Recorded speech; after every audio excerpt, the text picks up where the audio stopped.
Hello friends, welcome back to my YouTube channel. ಬನ್ನಿ, ಇವತ್ತು ನಾನು ನಿಮ್ಮೊಂದಿಗೆ ಮಾಡಿರೋ ಈ ಫಿಶ್ ಫ್ರೈ ನೋಡಿದರೆ ಸಾಕು ಬಾಯಲ್ಲಿ ನೀರು ಬರುತ್ತೆ.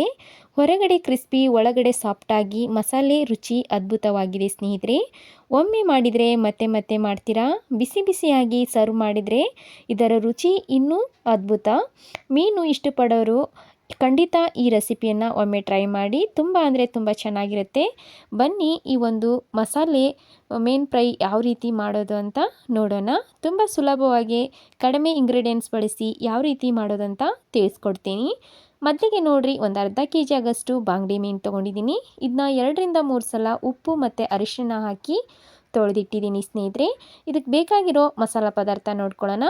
ನೋಡಿ, ಫಿಶ್ ಮಸಾಲ ತೊಗೊಂಡಿದ್ದೀನಿ. ಅರಿಶಿಣ ಪುಡಿ, ಜಿಂಜರ್ ಗಾರ್ಲಿಕ್ ಪೇಸ್ಟು, 1 ಸ್ಪೂನ್ ಆಗಷ್ಟು ಅಕ್ಕಿ ಹಿಟ್ಟು, 1 ಸ್ಪೂನ್ ಆಗಷ್ಟು ಜೋಳದ ಹಿಟ್ಟು, ಗರಂ ಮಸಾಲ, ಧನಿಯಾ ಪುಡಿ, ಅಚ್ಚ ಖಾರದ ಪುಡಿ ಮತ್ತು ಉಪ್ಪು ತೊಗೊಂಡಿದ್ದೀನಿ ಸ್ನೇಹಿತರೆ. ನೋಡ್ತಿದ್ದೀರಲ್ಲ, ಮನೆಯಲ್ಲಿರೋಂಥ ಪದಾರ್ಥಗಳನ್ನು ಬಳಸಿ ಯಾವ ರೀತಿ ಮಾಡೋದು ಅಂತ. ನೋಡಿರಿ, 1 ಬೆಟ್ಟೆ ಆಗಷ್ಟು ಹುಣಸೆಹಣ್ಣ ಈ ರೀತಿ ಸ್ವಲ್ಪ ನೀರು ಹಾಕಿ ನೆನೆ ಹಾಕಿದ್ದೀನಿ. ಜಾಸ್ತಿ ನೀರಾಗಿ ಮಾಡಿಲ್ಲ.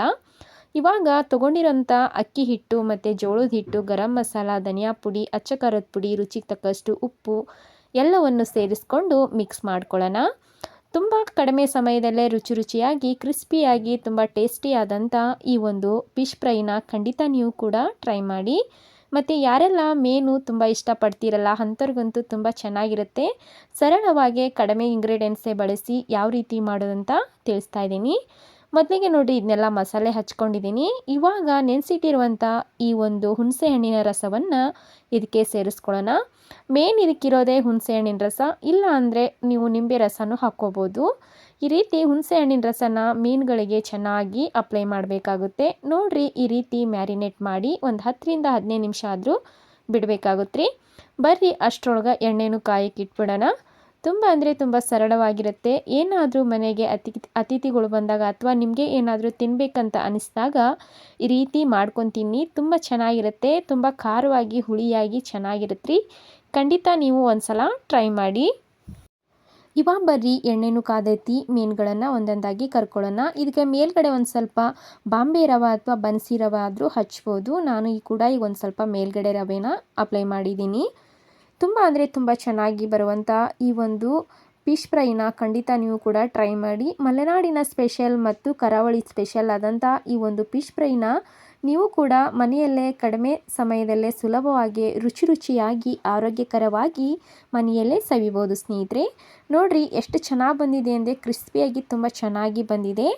ಇದೇ ರೀತಿ ಎಲ್ಲ ಮೀನುಗಳನ್ನು ಕರ್ಕೊಳ್ಳೋಣ. ನೋಡಿದ್ರೇ ತಿನ್ನಬೇಕಂತ ಅನಿಸುತ್ತೆ. ಕೊನೆಯದಾಗಿ ನೋಡಿರಿ, ಒಂದು ಸ್ವಲ್ಪ ಕರ್ಬೇವು ಸೊಪ್ಪು ಇದ್ರ ಮೇಲೆ ಗಾರ್ನಿಷ್ಗೆ ಹಾಕ್ತಾ ಇದ್ದೀನಿ. ಕರ್ಬೇವು ಸೊಪ್ಪು ಹಾಕೋದ್ರಿಂದ ತುಂಬ ಚೆನ್ನಾಗಿ ಬರುತ್ತೆ ರೀ. ಹಾಗಾಗಿ ನೋಡಿರಿ, ಕರ್ಬೇವು ಸೊಪ್ಪು ಇದಕ್ಕೆ ಹಾಕ್ಕೊಂಡಿದ್ದೀನಿ. ನೋಡ್ತಿದ್ರಲ್ಲ ಸರಳವಾಗಿ ಯಾವ ರೀತಿ ಈ ಒಂದು ಫಿಶ್ ಫ್ರೈ ಮಾಡೋದು ಅಂತ. ಹಾಗಾದರೆ ನೋಡಿದಿರಲ್ಲ, ಖಂಡಿತ ನೀವು ಕೂಡ ಈ ಒಂದು ರೆಸಿಪಿನ ಮನೆಯಲ್ಲಿ ಹಿಂದೆ ಮಾಡಿ.